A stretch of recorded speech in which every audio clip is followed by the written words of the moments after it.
Ya karena uniknya karena apa? Bukan karena unik, selain unik motifnya, ada yang bisa diklasikan, bisa ada kontemporer, bisa dicap, bisa ditulis, dengan segala macam cara.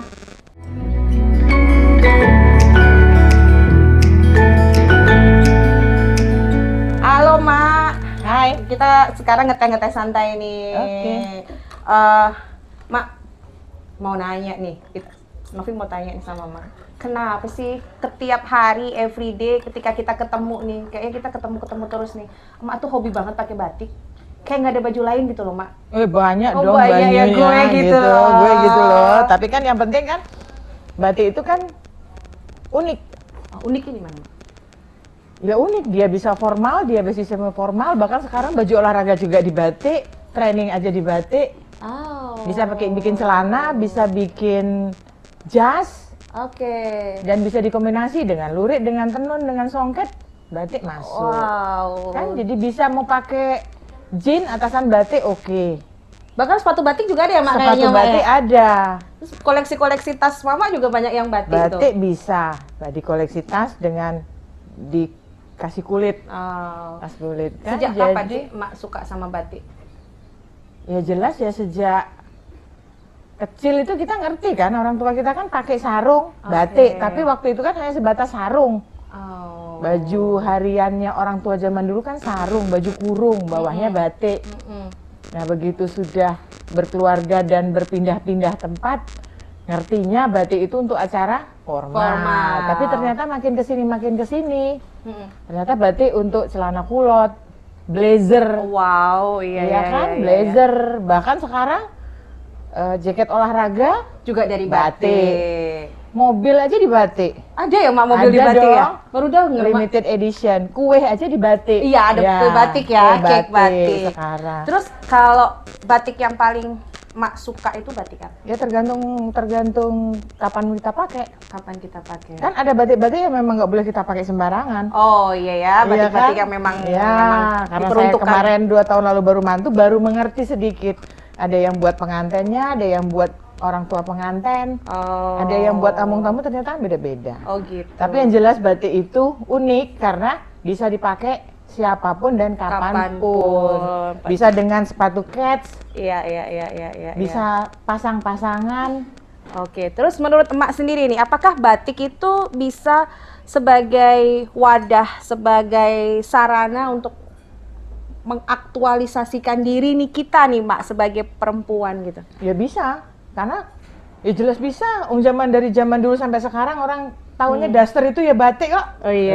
Kan baju mak-mak banget itu. Kan? Daster itu emang ada. Dari zaman dulu sampai sekarang mindset kita daster itu kan pasti batik. Padahal daster itu pakaian sehari-harinya kaum perempuan kan. Kalau dibeli sendiri Mak, dibeli ini kan buat teman-teman yang belum tahu ya, Bu Heni ini kan memang ownernya dari warung beli nih. Nah beli ini kan ketika kita kepo-kepo tuh kan ada galeri batik tuh di depan Mak. Kenapa sih yang dipilih harus galeri dan berisi batik di situ Mak? Bukan barang-barang yang lain tuh dijual di situ? Ya beli ini kan adanya di Jogja. Jogja. Bagian dari Central of Java gitu kan. Ya kan Jogja itu kan bagian dan punya keunikan sendiri.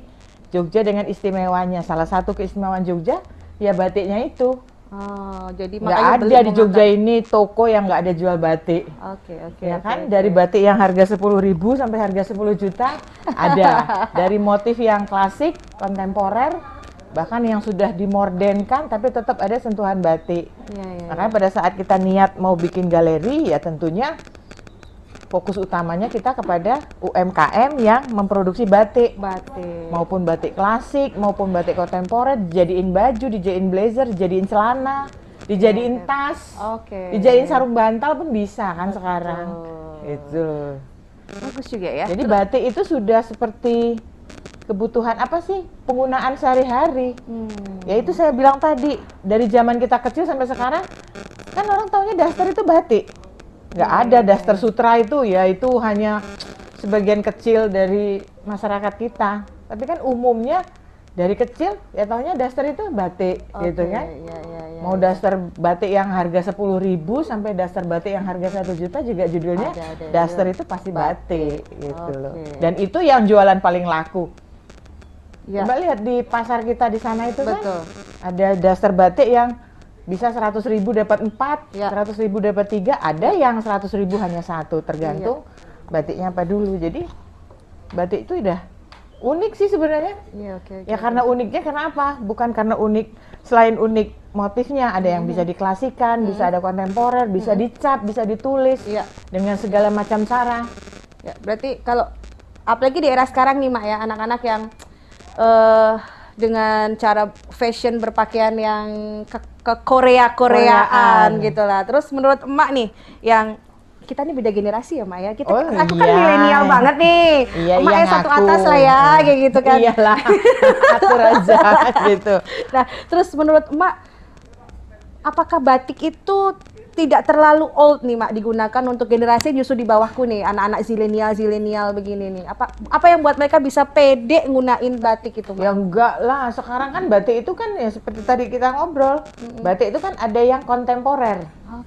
Motifnya kontemporer, warnanya bisa lebih terang. Wah, ngejreng gitu ya. Selera anak muda dan bisa dijadikan kulot. Celana pendek. Bahkan mau celana, mau jeans pun dibolong-bolongin, ditempel-tempel batik pun sekarang sudah bisa. Kan Korea juga itu. Atau blazernya atau rompinya bisa kita kasih sentuhan batik. Gitu kan. Jadi sebenarnya semua segmen ya, semua usia juga. Jadi ya mungkin kalau bisa sih warung beli ini salah satu galeri di warung beli ini kan kita ada 2 ya, ada di bandara. Ya bisa membuat anak-anak muda itu lebih menyenangi batik dengan kita membuat model kekinian gitu loh, dengan harga yang kekinian juga.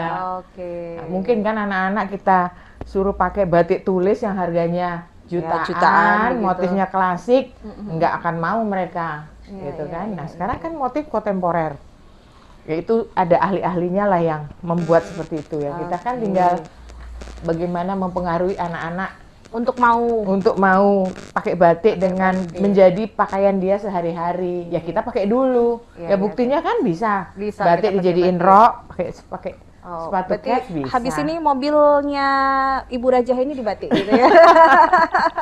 Sayang mobilnya tidak sesuai. Terus apakah masih ada nih impian Emak yang memang cinta banget nih sama batik gitu kan, yang belum terwujud dan pengen diwujudkan di warung beli ini? Ya maunya sih ya seperti cita-cita beli itu sebagai latar sarwonadi. Ya, latar sarwonadi itu semua ada ya. Ya bisa aja seperti nanti kita akan ada workshop batik, bukan batik tulis tapi batik cap. Ada batik colet sekarang sih nggak ngerti, saya juga belum hanya mendengar saja. Terus yang dipintir-pintir itu juga batik bukan sih Mak? Apa sabori itu juga hitungannya batik sibori. Ya itu nanti biar ahlinya lah yang harus tanya speak sama ahli ya kita kan gitu. Jadi kita ya kalau perlu nanti beli ini nyatain batik sendiri. Ada workshopnya, ada tempat batik, dan karena batik itu salah satunya kan dari wastra Nusantara sih ceritanya. Ya jadi ada batik, ada tenun, ada songket, bahkan Jogja ini ada lurik. Ya gitu kan, ada lurik, terus batik juga sekarang, batik Papua ada batik. Ya kan? Batik Kalimantan juga sasirangan apa itu namanya batik. Ya jadi kan sudah batik itu sudah pakaian Indonesia. Ya, orang Indonesia ya ciri khasnya batik. Betul. Ya kita aja kalau berangkat haji, sholat subuh ke masjid, kita bisa lihat yang pakai dasar batik atasnya mukena ya pasti orang Indonesia. Berarti kan khasnya sudah batik. Gitu. Jadi kan? Seorang Ibu Raja ini ingin benar-benar membawa batik itu lebih dekat dengan warung salah beli satunya batik. Ya selain itu kan ada tenun, ada songket. Itu kan. Jadi bentuk seriusnya seorang Ibu Raja ini, beli juga akan mengadakan acara sih ya untuk besok Minggu ya. Ada apa itu? Workshop batik itu yang ada kan teman-teman dari tim galeri. Batik colek, batik apa sih? Batik apa itu judulnya?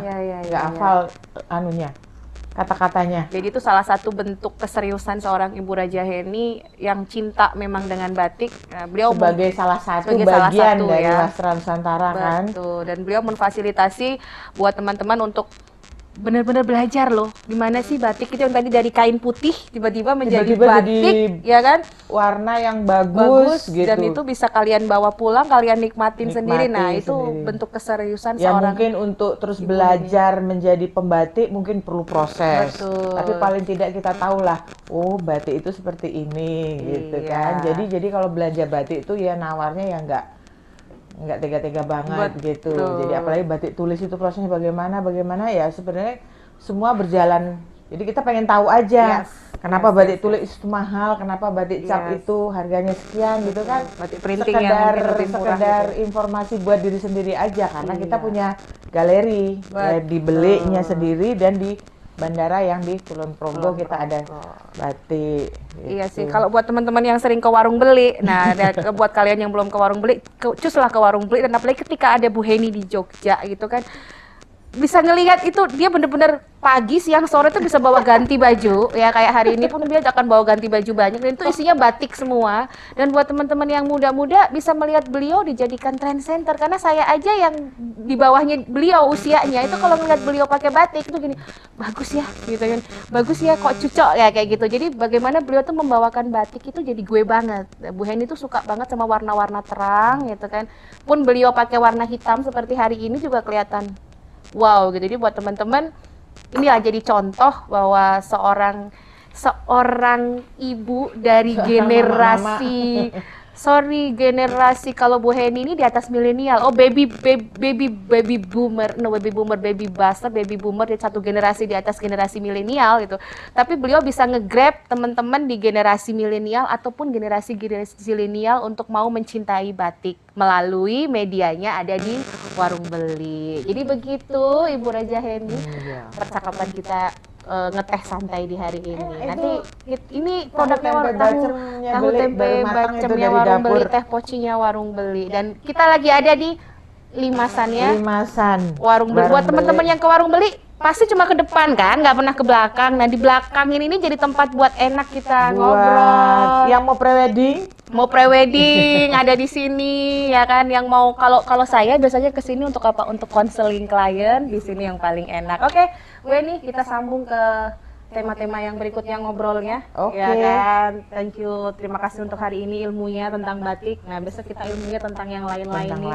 Karena Ibu Heni ini dulu Ibu X Bayangkari. Nah, gitu. Kayaknya tertarik juga nih untuk mengulik bagaimana kisah-kisah beliau menjadi seorang Ibu Bayangkari hampir 30 tahun ya. Nah, oke. Terima kasih untuk hari ini Ibu. Sampai ketemu lagi. Kita ngeteh. Oke.